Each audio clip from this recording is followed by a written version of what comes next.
Robbie, your new film series, a very heavy agenda. It kind of tells the story of what's happened with our hawkish foreign policy over these last, 16 years or so, even a little before that.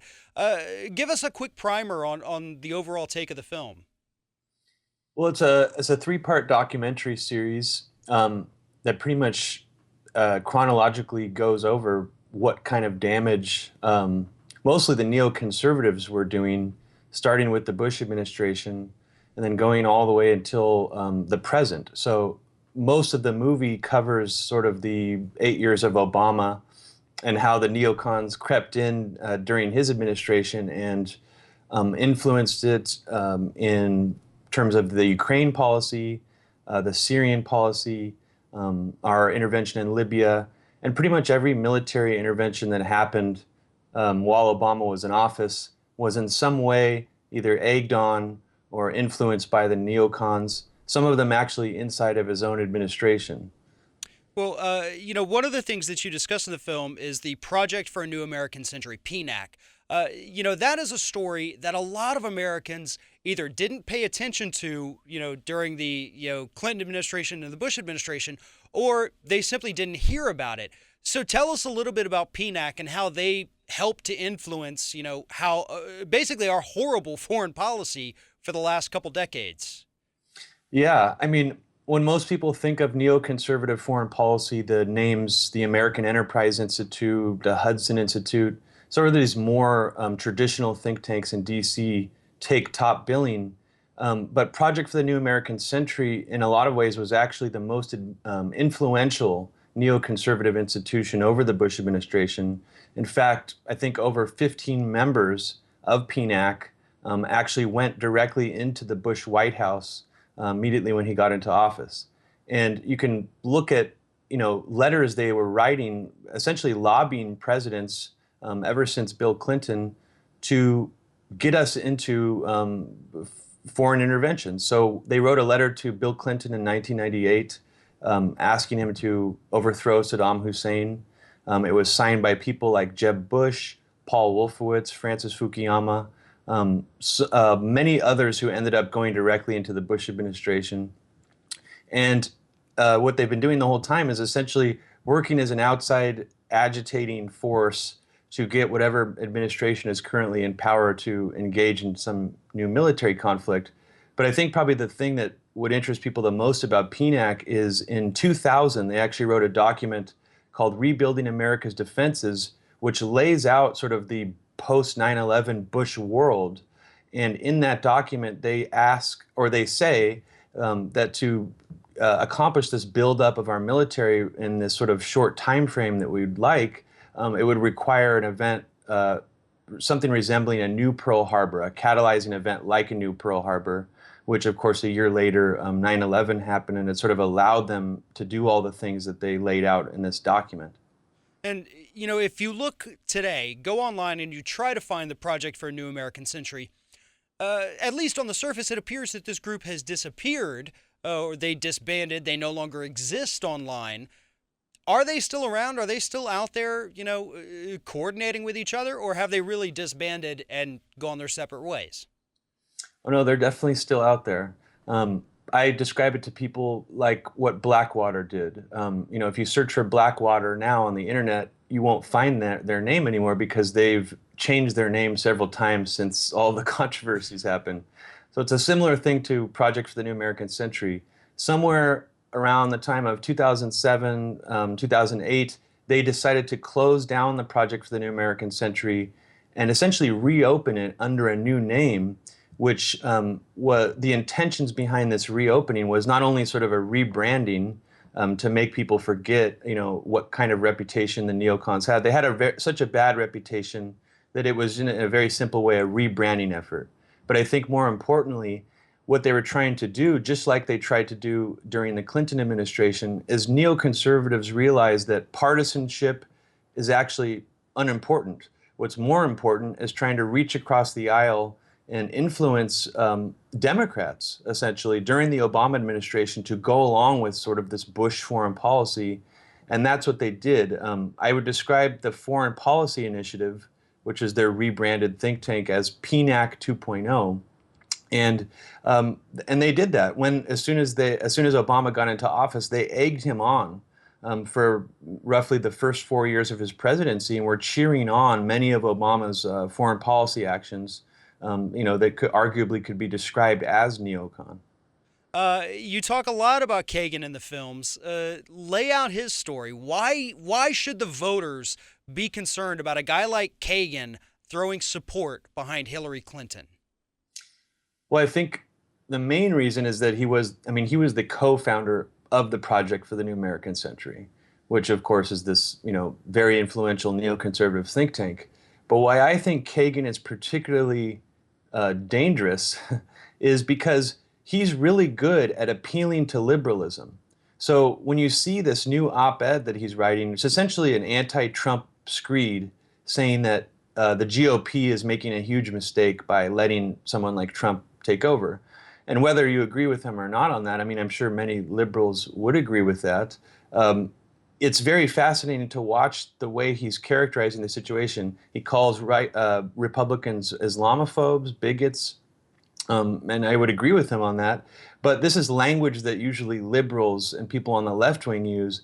I mean, I think it gives an interesting insight into what I was just talking about, this that partisanship to the neoconservatives isn't as important as getting their foreign policy message across. And Hillary Clinton apparently is someone who is going to deliver that message and is more in line with the neoconservative ideology than Obama even. And they've actually said this. Other neoconservatives are saying now that they would have rather had Hillary Clinton as president in 2008 because she is so in line with the way that they think. Is Kagan still in the picture? Does he still have influence over foreign policy today? Well, he was, I mean, I think inside the actual US government, I'm not sure how much influence he still has today. But I think very few people realize that his wife, Victoria Nuland, has an incredible amount of influence inside the Obama administration. And Robert Kagan was actually appointed a position in the State Department by Hillary Clinton when she was appointed Secretary of State. So not only does he have sort of a influential, arguably, we don't really know what his direct influence is, but his wife has pretty much been in charge of the Eastern European NATO policies for the last 4 years in the State Department. And arguably, she had a role to play in sort of the Ukraine situation that erupted a couple years back. So I think that that's what people should be looking at is Victoria Nuland and Robert Kagan sort of as this power couple that have inserted themselves into U.S. government policymaking and foreign policymaking. You just mentioned Ukraine, and that's another point I want to get to that you discuss in your films is the media's role in all of this. A couple years ago, Liz Wall from RT America decided on air she was going to announce her resignation, saying she could not work for this, Russian propaganda network. I was, I guess you could call lucky. Mike Papantonio was filling in for Tom Hartman. We were in the studio when that happened. And there was just this sense of shock among everybody there and more of a, what the hell are you talking about? Than a right on, do the right thing. Your sister, Abby Martin, was a host on RT for a very long time. And so, Liz wanted us to believe that there is this big, Russian conspiracy. They're trying to, influence the media. I haven't seen that. Have you? No, I mean, I have, I mean, Russia Today, has put out some stuff that is maybe, a little bit Russian leaning. It's understandable. It's a Russian-owned television channel. Tom's program, Abby's program were very much editorial content. It was all sort of their own, opinions, bringing to the table, bringing guests on.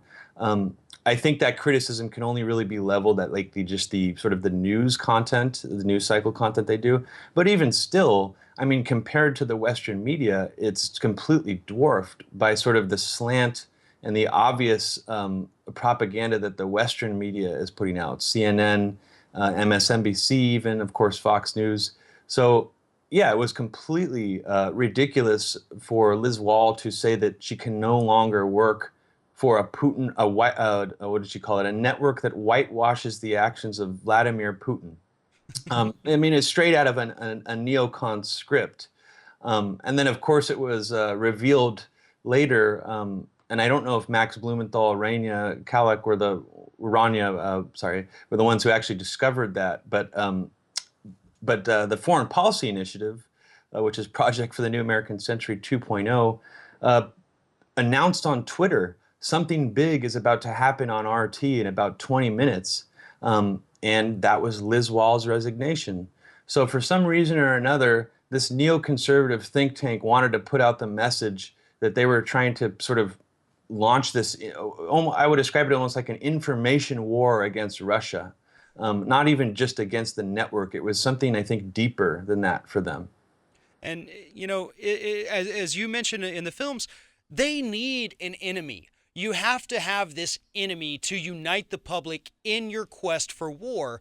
And Russia, God, since the Cold War, for decades now, that's kind of always been our go-to enemy. Something's bad. Russia did something that we do the same thing elsewhere, but they're doing it, so now we all have to be against it. Americans unite. We have to be ready to go to war with Putin. I mean, it's ridiculous when you consider, some of the real foreign policy crises that we have in this world right now. I mean, we have areas that are being decimated by climate change, horrible dictators out there, but the U.S. wants to be the police.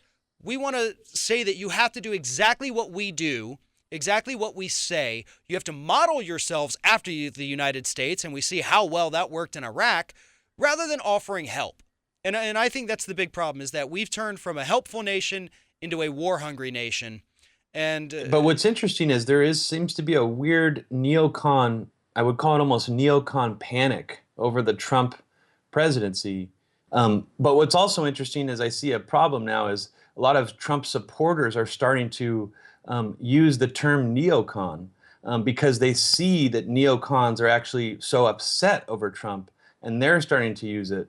And I always get worried when sort of a vitriolic, blowhard sort of group of people starts using a valid term like that, because there's always a danger of a word like that becoming meaningless and becoming sort of weaponized in the election cycle. Robbie, film series is a very heavy agenda. Where can people find it? They can get a DVD copy of it at veryheavyagenda.com. It's a 3-part series, so it's actually 3 different DVDs. And they can also watch it streaming online at the same website. Excellent. Robbie, thank you very much for talking with us today. We appreciate it. Thank you for having me. Mr. Wolfowitz, as a key architect of the Project for a New American Century, you co-authored a document calling for a new American empire around the world. There's an attempt to tie a whole lot of things that are going on now back to a document that was drafted by my staff when I was in the first Bush administration that people portray as somehow a project for American empire. It is an important step. You Nazi son of a bitch! You should be tried for treason! You Nazi son of a bitch! You lying motherfucker! You murderer! You fucking you should be hated! Fuck you, you Nazi motherfucker! Speaking of thinking alike, you were a member or are a member of the Project for the New American Century, correct? I am. Were or am? We're A group of Washington heavyweights, almost all of them neoconservatives, formed an organization called the Project for the New American Century. How's that project coming? Well, it's... How's the New American Century? I think Looks good to me, right? You see who pulled up in the white car? I shot that dude in the white car. Unrest in Syria takes a new turn. Some rebel. I think I'm speechless. Project for the New American Century. Project for New American Century. Come on, it's a fantastic New American Century, right? Please have a good day, Fred. Mr. Project for New American Century. Neocon conspirator tells all. Robert Kagan. We're not an unselfish nation. We We blend our idealistic motives and our self-interested motives. You know, we're a nation of human beings, and human beings are selfish people. I confess. It may be necessary for powerful nations sometimes to violate even its own rules in order to further the order. Yes, we neoconservatives have succeeded in brainwashing the leaders of the United States using nefarious mind-controlling techniques. Well, I think we're doing okay. Rummy, Wolfowitz, Cheney, Pearl. Those techniques include writing articles, circulating letters, giving speeches, and appearing on television. Yeah, real conspiracy. You say something in public and actually may have an impact on the public debate. Because the Soviet Union disappeared, we need a larger force, ironically, than we did during the Cold War, because if you want a really good arms race, then Russia's the right one to do it with. The world has descended into some element of chaos since the end of the bipolar world. I don't look back, nostalgically on the Cold War, but there's no question we have had to respond to this growing chaos ever since. This is the Cold War. The Cold War has begun again.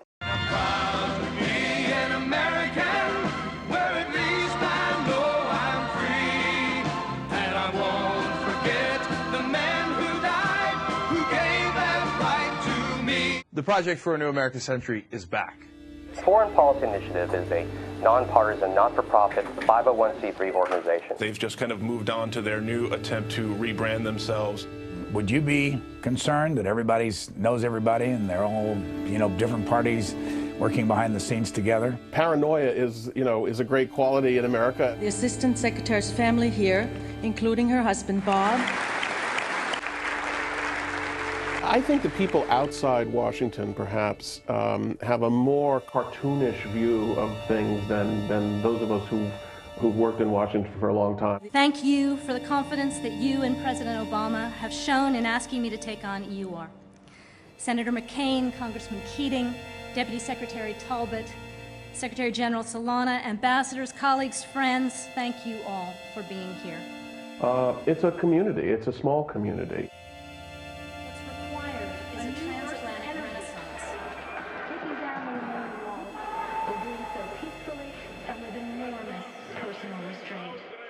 Finishing the work of a Europe whole, free, and at peace. We've invested over $5 billion to assist Ukraine in the